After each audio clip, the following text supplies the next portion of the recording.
جانے بہار آ گیا، غم گسار آ گیا۔ آج ہماری ماں بہنوں کو بہکایا جاتا ہے، کہا جاتا ہے کہ اسلام میں عورت کے لیے ہر چیز مشکل ہے اور مرد کے لیے آسان ہے۔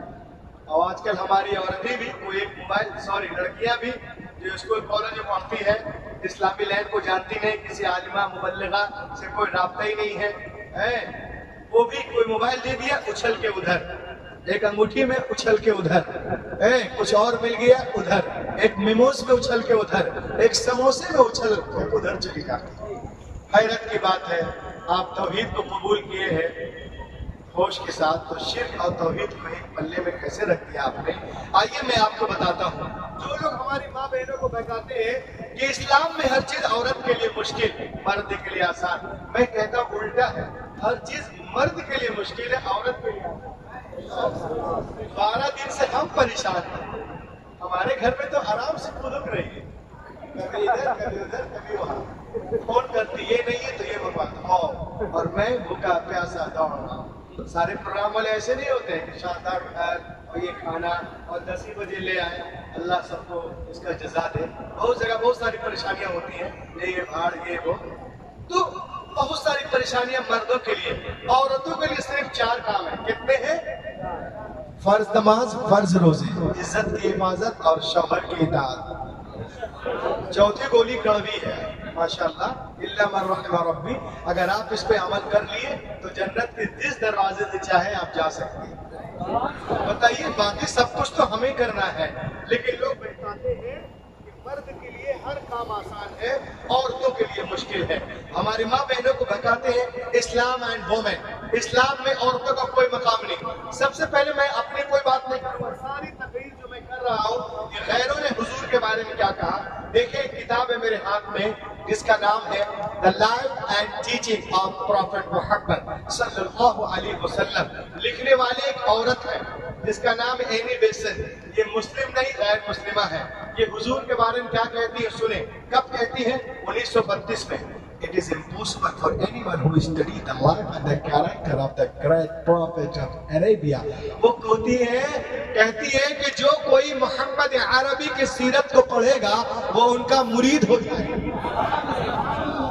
عظیم رب، عظیم رسول، نبی محترم کے بارے میں کیا کہتی ہیں؟ سماعت کریں، وہ کہتی ہیں before the birth of Prophet Muhammad in Arab, people used to bury their female children as soon as they were born. The Prophet Muhammad put a complete stop to this practice. He himself loved his daughter more than anyone else in life and set forth an example for others to follow. وہ کہتی ہے لوگ عرب میں بیٹیوں کو زندہ دفن کر دیتے تھے as soon as they were born، جیسے وہ پیدا ہوتی تھی۔ نبی آ گئے، بیٹیوں کو سینے سے لگایا اور دنیا کو پیغام دیا، اے دنیا والو، میں نے ہمیشہ بیٹیوں کو سینے سے لگا کے رکھا ہے۔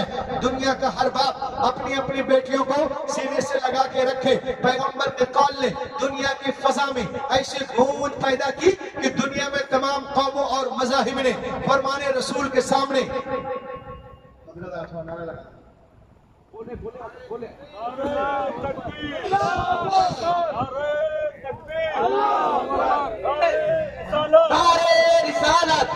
حافظ ارباب فاروقی صاحب قبلہ، حافظ ارباب فاروقی صاحب قبلہ، نعرہ تکبیر، نعرہ رسالت۔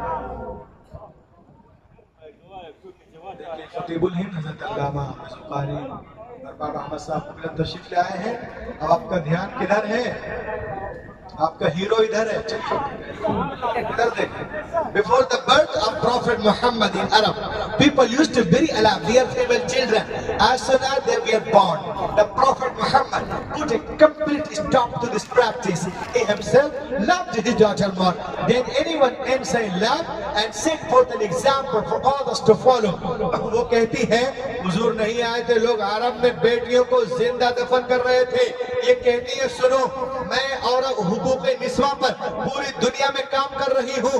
I studied all over the world, all religious. میں نے پورے ریلیجیس کو پڑھا ہے۔ یہ کہتی ہے عیسائیت سے لے کرسچینٹی، جوڈائزم، جینیزم، بدھزم، جتنا اسلام نے عورتوں عورتوں کو دیا ہے وہاں اتنا کہیں نام و نشان بھی نہیں، کہیں کچھ نہیں. عورتوں کو اگر کسی نے نوازا ہے تو اسلام نے.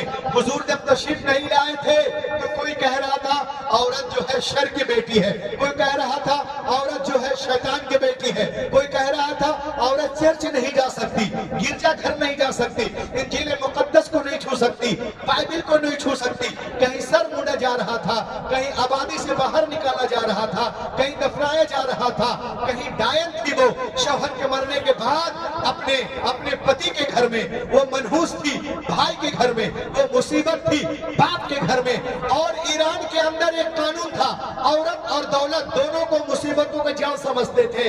اور شام میں ایک دیوتا تھا جس کا نام تھا اشرور، اس کو جوان لڑکیوں کے خون سے نہایا جاتا تھا. مصر کے اندر دریا میں طغیانی لانے کے لیے جوان لڑکیوں کی قربانی دی جاتی تھی. اور بڑھے عرب میں لوگ بیٹیوں کے ولادت پر ان کو شرم آتی تھی، بیٹیوں کو زندہ دفن کر دیتے تھے. عورتوں کو ان کے معاشرے میں جینے کا حق ہی نہیں تھا. باپ کے مرنے کے بعد سوتیلی ماں سے شادی کر لیتے تھے. ہر طرف سسکیاں، ہر طرف اندھیرا، ہر طرف ظلم و ستم. بالآخر سالوں سے جاری امامس کی وہ رات ختم ہوئی. بی بی آمنہ کے آنگن میں ایک پھول کھلا جس کی خوشبو اور مہک سے کائنات معطر ہو گئی. اللہ کے رسول نے ارشاد فرمایا، اے لوگو بیٹیاں تمہارے لیے رحمت ہیں، بہنیں تمہاری عزت ہیں، بیویاں تمہاری سکون و راحت ہیں، تمہاری جنت تمہارے ماؤں کے قدموں کے نیچے ہے. Before the birth of Prophet Muhammad in Arab, people used to bury their female children as soon as they were born. The Prophet Muhammad put a complete stop to this practice. حضور تشریف نہیں لائے تھے، عرب میں لوگ بیٹیوں کو زندہ دفن کر دیتے تھے. جیسے وہ پیدا ہوتی تھی نبی آ گئے، بیٹیوں کو سینے سے لگایا اور دنیا کو پیغام دیا، اے دنیا والوں میں نے ہمیشہ بیٹیوں کو سینے سے لگا کے رکھا ہے. دنیا کا ہر باپ اپنی اپنی بیٹیوں کو سینے سے لگا کے رکھے. پیغمبر کے قول نے دنیا کی فضا میں ایسی گونج پیدا کی کہ دنیا میں تمام قوموں اور مذاہب نے فرمان رسول کے سامنے سر تسلیم خم کر دیا. آج ٹی وی پر ثانیہ بولتی ہے، سونیا بولتی ہے، شبانہ بولتی ہے، ممتا بولتی ہے، کیا بیٹی کے جنم پہ خوشیاں مناؤ، خوشیاں مناؤ. حیرت ہے تم آج کہہ رہی ہو. پیغمبر نے 1400 سال پہلے ارشاد فرمایا، جس گھر میں بیٹیاں پیدا ہوتی ہیں وہاں ایک نہیں، دو نہیں، تین نہیں، روزانہ 12 رحمتیں نازل ہوتی ہیں. جب تک بیٹیاں باپ کے گھر رہتی رحمت کا دریا وہاں بہتا ہے، اور جب شوہر کے گھر جاتی ہے وہ دریا وہاں بہنے لگتا ہے. کہاں گئے وہ لوگ جو کہتے اسلام میں عورتوں کا مقام نہیں، عورتوں کو ایک طرف رکھو، بیٹیوں کو دیکھو. یہ مدینے کی سرزمین ہے، صحابہ کو جھرمٹ ہے. پیغمبر کائنات درمیان میں تشریف فرما ہے، میرے مصطفیٰ کی گود میں ایک چھوٹی سی بچی ہے. نبی یہ محترم نے ارشاد فرمایا، او میرے ماننے والوں سنو، میرے گود میں جو چھوٹی سی بچی ہے نا، ایک یتیم غریب بچی ہے. میں چاہتا ہوں میرے ماننے والوں میں سے کوئی اس بچی کو لے لے، اس کی پرورش کرے. صدیق اکبر نے چاہا ہم لے لے، فاروق اعظم نے چاہا ہم لے لے، عثمان غنی نے چاہا ہم لے لے، حضرت بلال نے چاہا ہم لے لے، جناب طلحہ نے چاہا ہم لے لے، زبیر نے چاہا ہم لے لے، ابی بن کعب نے چاہا ہم لے لے، سلمان فارسی نے چاہا ہم لے لے، ابو موسیٰ اشعری نے چاہا ہم لے لے، ابو دردہ نے چاہا ہم لے لے، زید بن ثابت نے چاہا ہم لے لے. اور آگے بڑھے اور آگے بڑھے. جتنے صحابہ تھے وہ سب کہہ رہے تھے یا رسول اللہ یہ بچی ہمیں دے دی جائے، ہمیں دے دی جائے. لیکن نبی یہ محترم محفل میں دیکھتے ہیں اور ایک صحابی سے فرماتے سنیے اس بچے کو آپ لے لیجئے. انہوں نے خوشی خوشی لیا، آنکھوں سے لگایا، اس کے بعد ان کے آنکھوں سے آنسوؤں کے قطرات بہنے لگتے ہیں. بہتا ہوا آنسوؤں کا دھارا نبی نے دیکھا. میرے نبی نے ارشاد فرمایا یہ بہتے ہوئے آنسو کیا کہنا چاہتے ہیں، یہ لرزتے ہوئے چہرے کیا کہنا چاہتے ہیں. کیا تم بیٹیا کے بوجھ کو نہیں اٹھا سکتے؟ قربان جا مسلمانوں. صحابی رسول مچل کر عرض کرتے نہیں یا رسول اللہ ایسی بات نہیں ہے. کیا پھر رو کیوں رہے ہو؟ کیا میں اس لیے رو رہا ہوں کہ جب تک ہم ایمان نہ لائے تھے، مسلمان نہ ہوئے تھے، یا رسول اللہ انہی ہاتھوں سے ہم نے اپنی زندہ 6 بچیوں کو دفن کیا تھا. یا حبیب اللہ، یا حبیب اللہ جب تک آپ تشریف نہیں لائے تھے تو انہی ہاتھوں سے ہم نے اپنی 6 بیٹیوں کو زندہ دفن کیا تھا. یا رسول اللہ یہ آپ کی آمد کا صدقہ ہے جو اپنی بچیوں کو زندہ دفن کر رہا تھا، زمین میں گاڑ رہا تھا. پیدا ہوتے ہی گلا دبا رہا تھا، آج غیر کی بیٹی کو پیار کر رہا ہے، آج غیر کی بیٹی کو گلے سے لگا رہا ہے۔ اے مصطفیٰ، آپ نے ذہنوں کو بدل دیا ہے، فطرت کو تبدیل کر دیا ہے، حیوان کو انسان بنا دیا ہے، معاشرے کو بدل دیا ہے، سوسائٹی کو بدل دیا ہے، سماج کو بدل دیا ہے۔ اے پتھرا بازار والو، مصطفیٰ نہیں آئے تھے، کائنات عالم میں ظلم تھا، نبی آ گئے، روشنی آ گئی، بھائی نے بھائی کے حق کو پہچانا، بیٹے نے ماں کے حق کو پہچانا، مکے والوں نے عورتوں کے مقام کو پہچانا۔ بیٹیاں ماری جا رہی تھی، اب مسکرا رہی ہے، کس کے صدقے؟ آمنہ کے لال کے صدقے۔ یتیموں کو کوئی پوچھنے والا نہ تھا، مگر اب دست شفقت ہے، کن کے صدقے؟ آمنہ کے لال کے صدقے۔ بیواؤں کو لوگ ابھاگن ابھاگن کہہ رہے تھے، حضور آ گئے تو سہاگن سہاگن سہاگن بن رہی ہے، کن کے صدقے؟ آمنہ کے لال کے صدقے۔ تو اے نامدھاری والو، تم بھی کہو، مجھے بھی کہنے دو، یہاں کہو، لکھنؤ میں کہو، بستی میں کہو، گوڈا میں کہو، دلپت پور میں کہو، بغلان میں کہو، مسکنوا میں کہو، منکاپور میں کہو، کیا اگر 15 اگست کو ہندوستان آزاد ہوا ہے تو 12 ربیع الاول کے دن سارا جہان آزاد ہوا ہے۔ تکبیر، نعرہ رسالت، سرکار کی آمد، داتا کی آمد، مکی کی آمد، مدنی کی آمد، ماہ ربیع النور۔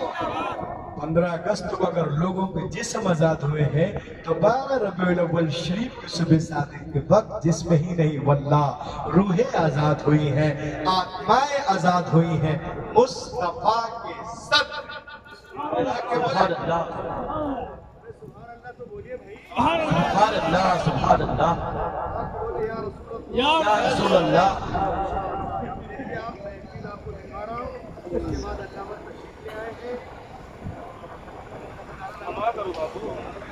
نعرہ تکبیر، نعرہ رسالت، جشن عید میلاد النبی، نعرہ تکبیر، نعرہ رسالت، سبحان اللہ، سبحان اللہ۔ نبی و اصلاح معاشرہ کانفرنس، ایک چیز دیکھیے میں لے کے آیا ہوں، شاید لوگوں کو بات سمجھ میں آ جائے، وہ دوسروں کو بتائیں، ہمارا جلسہ کرانا بھی کامیاب ہو جائے۔ دیکھیے آپ ایک سوال ہے، اس کے جواب میں دے رہا ہوں۔ Just that question, why Muslim men prohibited from wearing gold and silk? Why Muslim men, اسلام میں مردوں کے لیے سونا اور ریشم پہننا کیوں حرام ہے، عورت کے لیے جائز ہے؟ سوال ہوا تھا بنگلورو میں،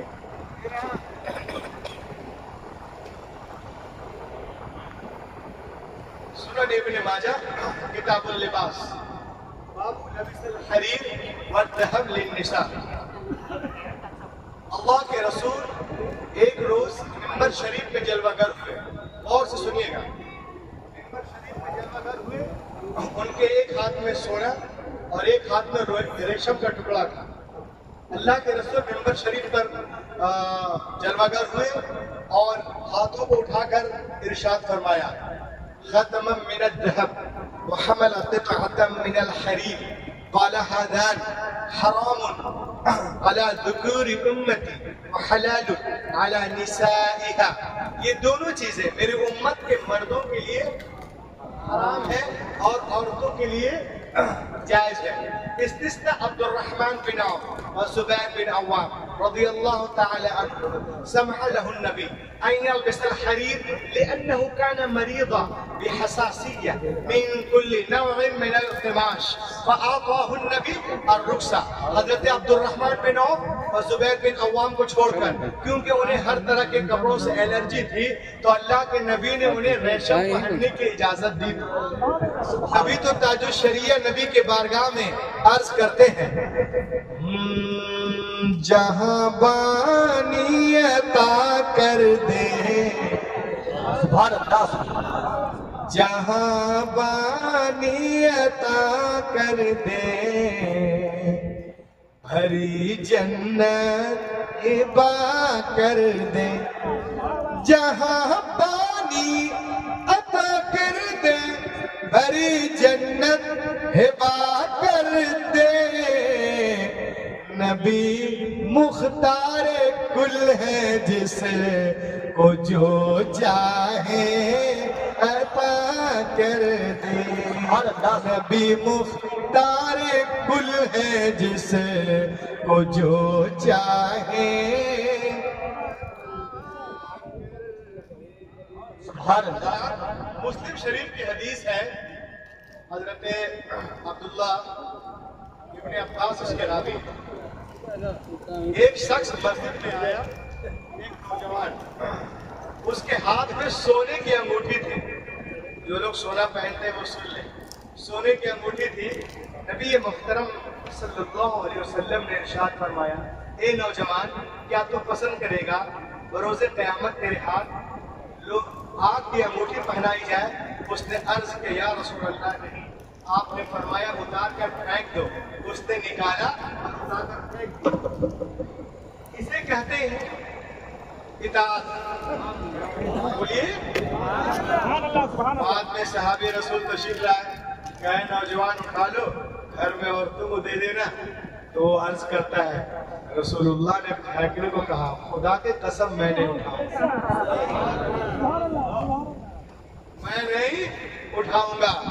آج ہمارا نوجوان نوجوانی نہیں ہے، شادی بیاہ کرتے ہیں الگ سونا چاندی اور یہ ہاتھ تولا وولا سب مانگتے ہیں. النکاح نصف الایمان، شادی آدھا ایمان ہے، اس پر خرافات کر رہے ہیں.